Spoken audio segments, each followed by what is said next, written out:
నల్గొండ పట్టణ కేంద్రంలోని mixed martial arts association India ఆధ్వర్యంలో సెప్టెంబర్ 20 నుండి జరగబోయే జాతీయ స్థాయి మిక్స్డ్ మార్షల్ ఆర్ట్స్ పోటీలకు తెలంగాణ నుండి 30 మంది క్రీడాకారులు పాల్గొననున్నారు.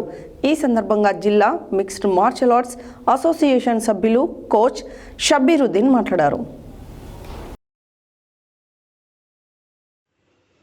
నల్గొండ పట్టణ కేంద్రంలోని mixed martial arts association India ఆధ్వర్యంలో సెప్టెంబర్ 20 నుండి జరగబోయే జాతీయ స్థాయి మిక్స్డ్ మార్షల్ ఆర్ట్స్ పోటీలకు తెలంగాణ నుంచి 30 మంది క్రీడాకారులు పాల్గొననున్నారు.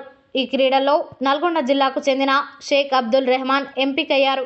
రెహమాన్ ఎన్నిక కావడంతో నల్గొండ జిల్లా మిక్స్డ్ మార్షల్ ఆర్ట్స్ అసోసియేషన్ సభ్యులు కోచ్ షబ్బీరుద్దీన్ హర్షం వ్యక్తం చేశారు. Abdul Rahman mixed martial arts పోటీల్లో ఎన్నో అవార్డ్స్ గెలుచుకున్నాడని, ఇప్పుడు అదే విధంగా నేషనల్ గోల్డ్ మెడల్ సాధించాలని, నల్గొండ జిల్లా పేరు ప్రఖ్యాతలను తీసుకురావాలని నల్గొండ జిల్లా మిక్స్డ్ మార్షల్ ఆర్ట్స్ అసోసియేషన్ సభ్యులు కోరారు. కార్యక్రమంలో అసోసియేషన్ సభ్యులు పాల్గొన్నారు.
ముంబైలో జరగబోయే జాతీయ స్థాయి మిక్స్డ్ మార్షల్ ఆర్ట్స్ పోటీలకు తెలంగాణ నుంచి దాదాపు 20 మంది క్రీడాకారులు పాల్గొనడానికి సెప్టెంబర్ 22కి జరగబోయే క్రీడలకు పాల్గొంటున్నారు. దాంట్లో నల్గొండ జిల్లాకు చెందినటువంటి ఎస్కే అబ్దుల్ రెహమాన్ నేషనల్లో సెలెక్ట్ అయ్యారు. ఈ పోటీలకి ప్రతిష్టాత్మకంగా నిర్వహించే పోటీలకి MMA ఇండియా ఈ పోటీలను నిర్వహించడం జరుగుతుంది. ఈ పోటీలు దిగ్విజయంగా జరిగి నల్గొండ యొక్క పేరు ప్రతిష్టలు తీసుకురావాలని, నేషనల్లో గోల్డ్ మెడల్ తీసుకురావాలని కోరుకుంటున్నాను.